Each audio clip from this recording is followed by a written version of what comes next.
பாருங்க. அதுவும் நம்முடைய வழிகளை கர்த்தருக்கு ஒப்பு கொடுக்கணும்.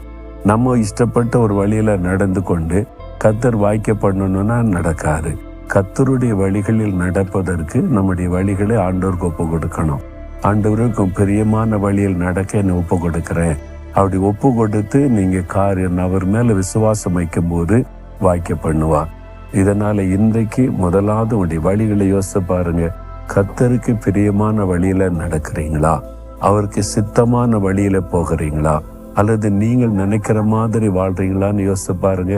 அப்ப ஆண்டவர்கிட்ட ஒப்பு கொடுங்க.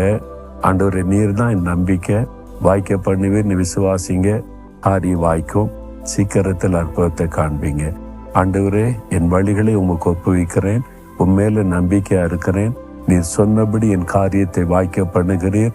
இன்றைக்கே ஒரு அற்புதத்தை எதிர்பார்க்கிறேன். இயேசுவின் நாமத்தில் ஆமேன், ஆமேன்.